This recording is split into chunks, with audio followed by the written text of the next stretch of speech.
امیہ ابن خلف مکے کے سرداروں میں سے ایک اہم سردار تھا جو کفر اور شرک کا بہت بڑا پیشوا اور اسلام اور مسلمانوں کے حق میں روئے زمین کا ایک بہت بڑا شیطان تھا۔ ایک دن اس کو پتا چلا کہ اس کے کسی غلام نے بتوں کو پوجنے سے انکار کر کے کسی اور کو معبود بنا رکھا ہے۔ اس نے غلام کو فوراً بلا کر یہ پوچھا کہ میں نے سنا ہے کہ تم نے کوئی اور معبود بنا لیا ہے، سچ سچ بتاؤ کہ تم کس کی عبادت کرتے ہو؟ غلام نے کہا کہ محمد صلی اللہ علیہ وآلہ وسلم کے خدا کی۔ امیہ غصے سے لال پیلا ہو گیا اور کہنے لگا کہ محمد کی خدا کی پرستش کرنے کا یہ مطلب ہوا کہ تم ہمارے مقدس بتوں کے دشمن بن گئے ہو۔ سیدھی طرح راہ پہ آ جاؤ ورنہ ذلت کے ساتھ مارے جاؤ گے۔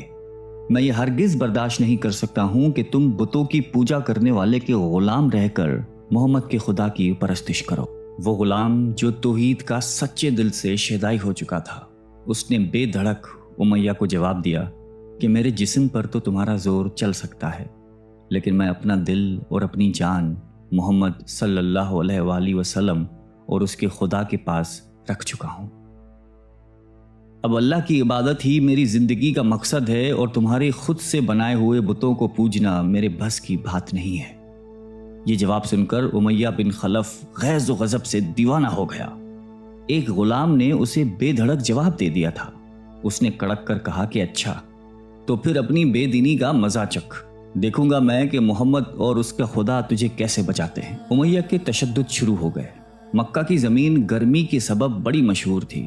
امیہ اپنے غلام کو دوپہر کی تپتی دھوپ میں زمین پر لٹا کر سینے پر بھاری پتھر رکھ دیتا تھا کہ وہ کروٹ نہ لے سکے، پھر کہتا تھا کہ محمد کے دین سے باز آ جاؤ، لیکن اس ظلم کے باوجود بھی اس غلام کے منہ سے سوائے احد کے کچھ نہیں نکلتا تھا۔ امیہ مزید غضبناک ہو کر اذیتیں مزید بڑھاتا جاتا۔ ایک مرتبہ تو امیہ نے ظلم کی انتہا کر دی۔ پورا ایک دن اور پوری ایک رات غلام کو بھوکا پیاسا رکھا اور تپتی ہوئی ریت پر لٹا کر اسے تڑپنے کا تماشا دیکھ رہا تھا۔ اس کی یہ کوشش بھی غلام کو حق سے نہ ہٹا سکی۔ آخر تھک ہار کر امیہ نے مکے کے بدماش لڑکوں کو بلایا اور ان سے کہا کہ اس غلام کو اتنی اذیتیں دو کہ یہ محمد اور اس کے خدا کا نام لینا بھول جائے۔ یہ لڑکے امیہ کی خوشی حاصل کرنے کے لیے اس بے بس غلام کو بری طرح مارتے پیٹتے تھے۔ جسم کے کپڑے اتروا کر لوہے کی چادریں پہنا کر تپتی دھوپ میں کھڑا کر دیتے تھے، لیکن غلام کی زبان سے احد کے سوا کچھ نہیں نکلتا تھا۔ اسلام کی راہ میں یہ بے پناہ اذیتیں سہنے والے صحابی کوئی اور نہیں بلکہ حضرت بلال حبشی رضی اللہ تعالیٰ عنہ تھے۔ انہی ظلم و ستم کے دوران ایک دن حضرت ابو بکر صدیق رضی اللہ تعالیٰ عنہ کا ادھر سے گزر ہوا۔ آپ رضی اللہ تعالیٰ عنہ نے امیہ سے فرمایا کہ اے امیہ، اس بےکس اور مظلوم پر اتنے ظلم و ستم نہ کر۔ اس نے تمہارا کیا بگاڑا ہے؟ وہ خدائے واحد کی عبادت کرتا ہے۔ اگر تو اس پر احسان کرے تو یہ احسان آخرت میں تیرے کام آئے گا۔ اس پر امیہ نے نہایت حقارت سے کہا کہ میں تمہاری اس خیالی آخرت کے دن کو نہیں مانتا، جو میرے دل میں آئے گا میں تو وہی کروں گا۔ صدیق اکبر اس جواب پر کافی افسردہ ہوئے، لیکن پھر بھی آپ رضی اللہ تعالیٰ عنہ نے اسے سمجھایا کہ اس مظلوم پر ظلم و ستم کے پہاڑ توڑنا تیری شایان شان نہیں ہے۔ جس پر امیہ نے تنگ آ کر کہا کہ اگر تم اس کے اتنے ہمدرد ہو تو اسے خرید کیوں نہیں لیتے؟ حضرت ابو بکر صدیق جھٹ تیار ہو گئے اور فرمایا کہ بولو کیا دام لوگے؟ امیہ نے کہا کہ تمہارے پاس ایک غلام ہے جس کا نام فسطاط رومی ہے، وہ مجھے دے دے اور اس کو لے جا۔ حضرت ابو بکر صدیق رضی اللہ تعالیٰ عنہ فوراً ہی راضی ہو گئے، جبکہ امیہ کا خیال تھا کہ فسطاط ایک نہایتی کارآمد غلام ہے جس کی قیمت زیادہ ہے اور حضرت ابو بکر صدیق رضی اللہ تعالیٰ عنہ اسے دینے سے انکار کر دیں گے، مگر آپ فوراً راضی ہو گئے۔ تو امیہ کو سخت مایوسی ہوئی اور اس نے ساتھ ہی 40 اوقیہ چاندی کی فرمائش کی۔ اسے بھی حضرت ابو بکر صدیق رضی اللہ تعالیٰ عنہ نے بخوشی ادا کر دیا۔ حضرت بلال رضی اللہ تعالیٰ عنہ کو ساتھ لے کر دربار رسالت میں حاضر ہوئے اور سارا ماجرا کہہ سنایا۔ آپ صلاۃ السلام نہایت ہی خوش ہوئے اور فرمایا کہ ابو بکر، اس کار خیر میں مجھے بھی شریک کر لو۔ صدیق اکبر رضی اللہ تعالیٰ عنہ نے فرمایا کہ یا رسول اللہ، میں اسے خدا کی راہ میں آزاد کر چکا ہوں۔ یہ سن کر زبان رسالت سے صدیق اکبر رضی اللہ تعالیٰ عنہ کے لیے کلمہ رحمت جاری ہو گئے۔ حضرت بلال رضی اللہ تعالیٰ عنہ نے اس غلامی میں 28 سال گزار دیے، لیکن آپ چونکہ نہایتی نیک اور پاکیزہ طبیعت کے تھے لہذا جب حضرت صلی اللہ علیہ وآلہ وسلم نے دعوت توحید دی تو آپ نے فوراً اسے قبول کر لیا، اور یوں آپ سابقون الاولون کے مقدس جماعت میں شامل ہو گئے۔ رہائی پانے کے بعد حضرت بلال ہمیشہ آپ صلی اللہ علیہ وآلہ وسلم کی خدمت میں حاضر رہتے تھے اور دل و جان سے نبی پاک صلی اللہ علیہ وآلہ وسلم کی خدمت بجا لاتے۔ آپ صلی اللہ علیہ وسلم حضرت بلال کو کسی بھی چیز کا حکم دیتے تو آپ اپنی جان بھی لڑا دیتے۔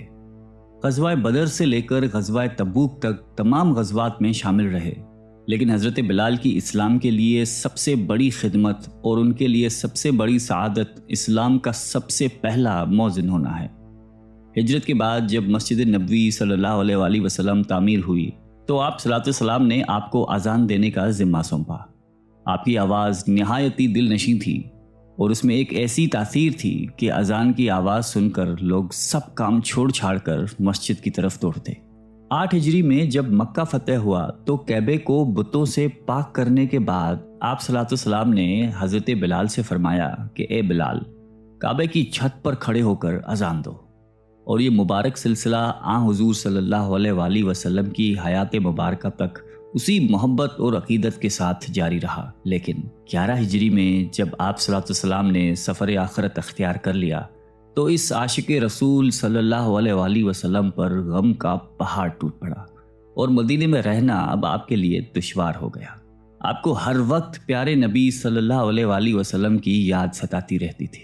آپ صلی اللہ علیہ وسلم سے آپ نے سنا ہوا تھا کہ مومن کے لیے سب سے افضل عمل جہاد فی سبیل اللہ ہے، لہٰذا آپ رضی اللہ تعالیٰ عنہ خلیفہ اول حضرت ابو بکر صدیق کی خدمت میں حاضر ہوئے اور جہاد پر جانے کی اجازت طلب کی، لیکن حضرت ابو بکر صدیق رضی اللہ تعالیٰ عنہ نے آپ کو خدا کا واسطہ دے کر کہا کہ مجھے اس بڑھاپے میں تنہا چھوڑ کر مت جاؤ۔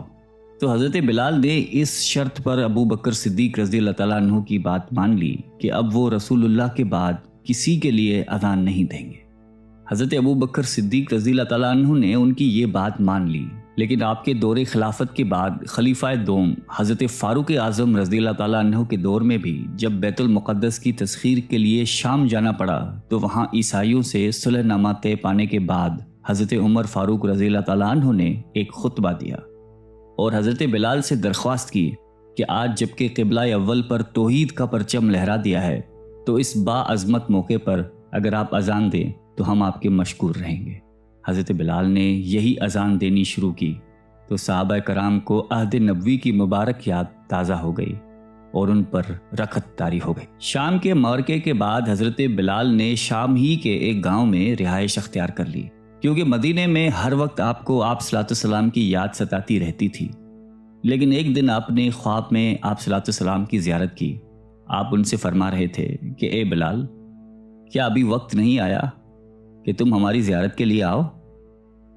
اس خواب نے آپ کو بہت تڑپا دیا اور آپ بےتاب ہو کر فوراً مدینے روانہ ہوئے۔ مدینے پہنچ کر حضرت بلال نے روزہ اقدس پر حاضری دی اور اس درد سے روئے کہ حاضرین بھی اشک بار ہو گئے۔ وہیں حضرت امام حسن رضی اللہ تعالیٰ عنہ اور حضرت حسین رضی اللہ تعالیٰ عنہ بھی موجود تھے۔ نانا کے پیارے نواسوں کو آپ نے اپنے ساتھ چمٹایا اور بے تحاشا چومنے لگے۔ حضرت حسن رضی اللہ تعالیٰ عنہ اور حسین رضی اللہ تعالیٰ عنہ نے آپ سے اذان فجر کی فرمائش کی، بھلا اس میں رد کرنے کی کہاں گنجائش تھی۔ اگلے دن جب فجر کا وقت ہوا تو آپ نے اذان دینی شروع کی۔ لوگوں کی عہد رسالت کی یاد تازہ ہو گئی اور لوگ اس طرح روتے ہوئے مسجد کی جانب چلنے لگے جیسے کہ نبی پاک صلی اللہ علیہ وآلہ وسلم کا دور واپس آ گیا ہو۔ ایسا دردناک منظر اس کے علاوہ کبھی دیکھنے میں نہیں آیا۔